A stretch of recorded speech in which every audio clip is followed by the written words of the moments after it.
देवळाली विधानसभा मतदारसंघातील महायुतीच्या अधिकृत उमेदवार आमदार सरोज आहिरे यांनी पळसे येथून आपल्या प्रचार दौऱ्याचा शुभारंभ केलाय। मारुती मंदिरात दर्शन घेऊन गावागावात प्रचार रॅली काढण्यात आली। आहिरे यांनी घरोघरी भेट देत थोड्या मोठ्यांचे आशीर्वाद घेतले, तर महिलांनी औक्षण करत त्यांचं स्वागत केलं। 5 वर्षांच्या कार्यकाळात आहिरे यांनी 1000 कोटींची विविध विकास कामे संपूर्ण मतदारसंघात मंजूर करून पूर्ण केली आहेत। त्यांच्या या कामगिरीमुळे प्रचार दौऱ्यात ग्रामस्थांचा उत्स्फूर्त सहभाग दिसून आला। गावकऱ्यांशी संवाद साधत मतदारसंघातील राहिलेली विकास कामं पूर्ण करण्यासाठी विधानसभेत पुन्हा पाठवावे अशी विनंती सरोज आहिरे यांनी यावेळी केली आहे। महायुतीचा घटक पक्ष राष्ट्रवादी काँग्रेस पक्ष आमचे राष्ट्रीय अध्यक्ष आदरणीय दादा पवार यांनी अधिकृत मला एबी फॉर्म देऊन मला महायुतीचा अधिकृत उमेदवार म्हणून त्यांनी घोषणा केली, तशी यादी जाहीर झाली। परंतु आता काही स्थानिक राजकारण हे तिथे झालेलं असेल असं मला वाटतं आणि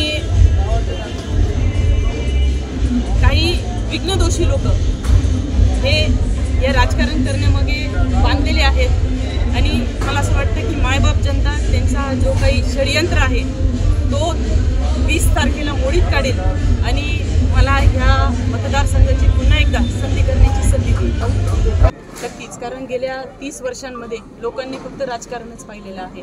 मग ते जातीपातीचं असेल, भावाभावांमध्ये भांडणं असेल, बांधवांमध्ये भांडणं लावणं असेल किंवा इतर काही गोष्टी, परंतु माझ्या 5 वर्षाच्या काळामध्ये मी या सर्व गोष्टी बाजूला ठेवून 2 भावांना एकत्र कसं करता येईल, 2 गटांना एकत्र कसं करता येईल आणि पक्ष पातळीवरचं राजकारण बाजूला ठेवून या मतदारसंघाचा विकासाचा झेंडा हाती घेतला आणि 5 वर्षाचा हा प्रवास अतिशय आनंदाचा राहिला। कारण मतदारसंघामध्ये असलेली अडचणीची प्रश्न, बालाजी देवस्थान असेल, आज आपण पळसे गावामध्ये आहेत, अत्यंत जिव्हाळ्याचा सर्वांचा प्रश्न होता तो म्हणजे साखर कारखाना।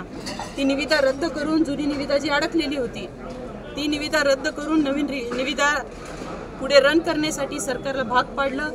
ती निविदा कोणी घेतली, काय घेतली तो दुय्यम भाग आहे, कारण मी तेवढी सक्षम नव्हती कारखाना चालवायला, म्हणून ती निविदा रद्द करून आज कारखाना डौलामध्ये सुरू आहे आणि पळसे गावामध्ये कामगारांचे प्रश्न असतील, शेतकऱ्यांचे प्रश्न असतील, याला एक नवीन आशा मिळालेली आहे। अनेक प्रश्न आहेत, आज पळसे गावामध्येच बघितलं आपण जवळपास 17 ते 18 कोटींची कामं मी दिलेली आहे।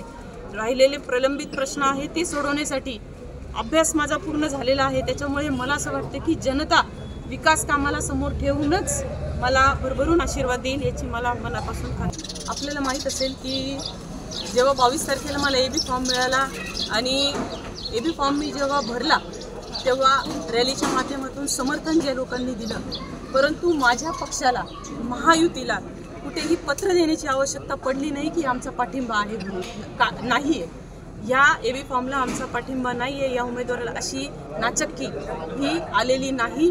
त्याच्यामुळे माझ्या पक्षाने आजही माननीय आमचे राष्ट्रीय अध्यक्ष असतील, एकनाथ शिंदे साहेब असतील किंवा फडणवीस साहेब असतील, त्यांनी आपापली भूमिका ही कृपया स्पष्ट करावी। मी आपल्या माध्यमातून तीनही ज्येष्ठ नेत्यांना विनंती करते की आपली भूमिका आपण स्पष्ट करा, जेणेकरून खालच्या कार्यकर्त्यांमध्ये, पदाधिकाऱ्यांमध्ये संभ्रम राहणार नाही। परंतु आपण बघितलं की भारतीय जनता पक्षाचे सर्व पदाधिकारी आज माझ्यासोबत प्रचारामध्ये अगदी आनंदाने उभे आहेत आणि त्यांचा जाहीर पाठिंबा त्यांनी दिलेला आहे। पक्षाचा आदेश हा एका प्रकारे त्यांना मिळालेला आहे। त्याच्यामुळे मी महायुतीचे अधिकृत उमेदवार म्हणून माननीय एकनाथ शिंदे साहेब असतील, माननीय फडणवीस साहेब असतील, माननीय अजितदादा असतील, यांच्या चेहरा आणि यांनी केलेली महायुतीच्या काळातली 2.5 वर्षांची विकास कामं प्लस माझी मतदारसंघातली कामं पुढे ठेवूनच हा प्रचार सुरू ठेवणार आहे। यावेळी पळसे, मोहगाव, बाबळेश्वर, कोटमगाव, हिंगणवेढे, जाखोरी, चांदगिरी, शिंदे या गावातही त्यांनी भेटी दिल्या। महायुतीचे पदाधिकारी, कार्यकर्ते आणि ग्रामस्थ मोठ्या संख्येनं या प्रचार दौऱ्यात सहभागी झाले होते। सरोज आहिरे यांच्या कार्यकाळात झालेल्या महत्त्वपूर्ण विकास कामांमुळे 20 तारखेला होणाऱ्या मतदानात त्यांना पुन्हा विजय मिळावा असं आश्वासन ग्रामस्थांनी यावेळी दिलंय। प्रतिनिधी प्रशांत जेजुरकर, दिशा न्यूज, नाशिक रोड।